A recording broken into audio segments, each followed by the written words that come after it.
Hello and welcome back to Bits and Bobs. In today's video I'll be showing you my entire collection of the old brass 12-sided threepence pieces and my full collection of the old brass round pound coins. So let's begin. We'll do the brass threepences first and then on to the pound coins.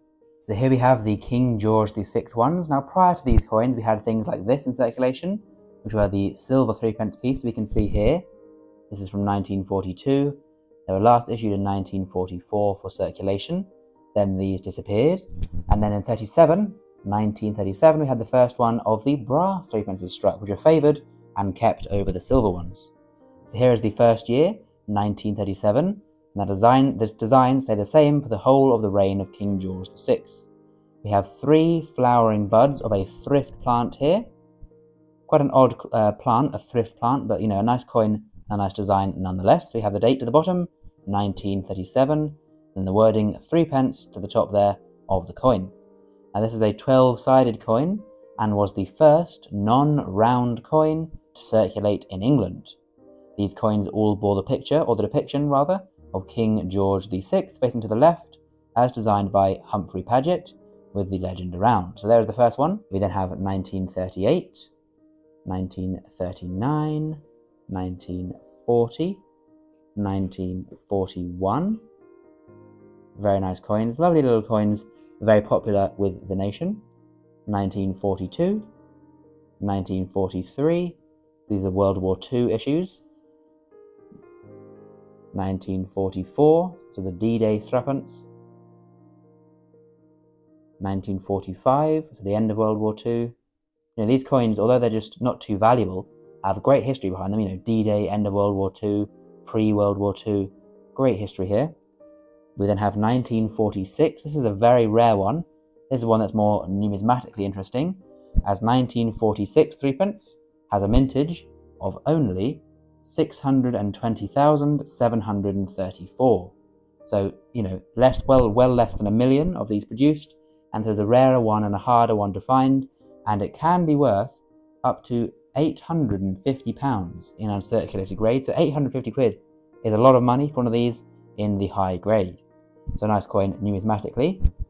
Where were we? Zoom out a bit. We've done 46 there. We then have 1948. Now the only year not minted for these coins was 1947. So don't worry, I have the full set still, as there were none made in 1947. We then have 1948, and that is the last one to have Ind Imp on the obverse, as then looking to 1949. Same reverse design, but Ind Imp is now gone, as George VI is no longer Emperor of India. We then have, and by the way, this one, sorry, as well, is very, very rare. This is the rarest of them all.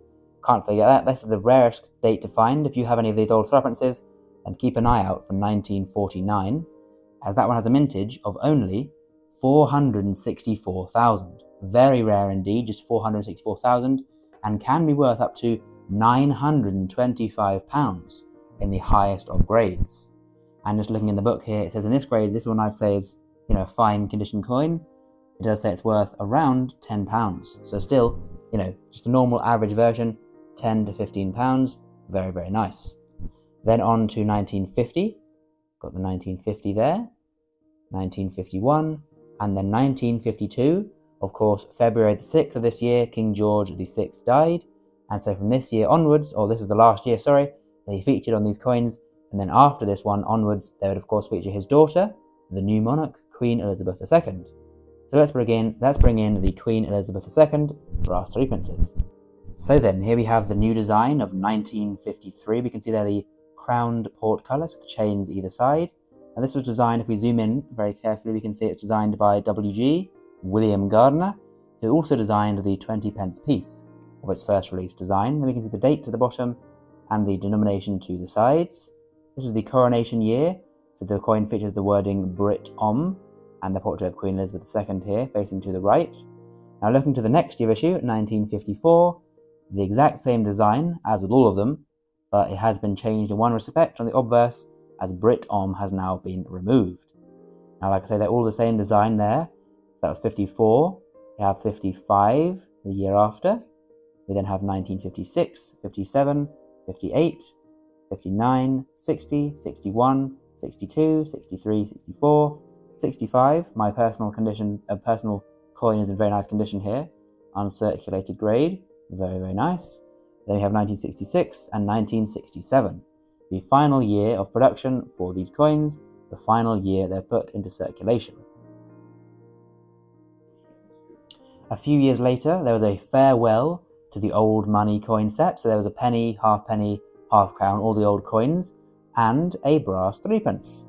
This coin set was issued in 1970, and then 1971 was the sort of, welcome set to the new decimal currency, to the first decimal currency set. So as part of the farewell set, we have here the 1970 threepence, which is not minted for circulation, just part of a coin set, but I do have one here as it is sort of the final coin in the collection of these brass threepences. So there we go. Now comment down below your favourite design of brass threepence. Is it the portcullis design or the thrift plant? For me, probably the older one. Now I'll be showing you my full collection. I do have the full collection, by the way, of old round pound coins. We begin with this one, the first design, the most classic. This is the Royal Arms design from 1983, a classic coin. We then have this coin right here. This is the Welsh leek, so of course for Wales, the Welsh leek pound coin. Whoops, very nice as well. Most of these were issued in multiple years, but I'm not collecting them for the years, I'm collecting them for the designs. Now similarly, as part of the same set as the Welsh leek, we had the Welsh leek there, and for Scotland is of course the thistle. So the Welsh leek and the Scottish thistle, both of them crowned, as is the English rose. And this one in my collection is a very nice uncirculated one, bunk condition. So you have there the leek, the thistle, and the rose. Beautiful. Carrying on with the nature theme, we have here the crowned oak pound coin.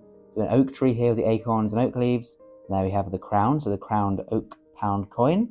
Very, very nice. We then have a more royally themed one. This is the crowned royal shield pound coin. So the quartered shield with the crown. Again, a lovely coin. And this is from 1988, this specific one. Next up, we return to a set of coins for the countries. So we have here the Scottish one. And for Scotland, we have the rampant lion of Scotland there, onto the pound coin. Of course, for Wales, we have the red dragon of Wales. There it is, the red dragon of Wales on this pound coin. For Northern Ireland, we have the Celtic Torque, as we can see there. Very nice. And then for England, we have, of course, the Three Lions of England. A popular coin with football fans, as of course as the Three Lions, similar to the, I believe it is the football emblem of England team. Not really a football fan myself. Carrying on now, we have the bridges set. So here we have the fourth bridge. Lovely, lovely stuff. We then have this one, which is the Menai Straits Bridge. Again, a nice coin.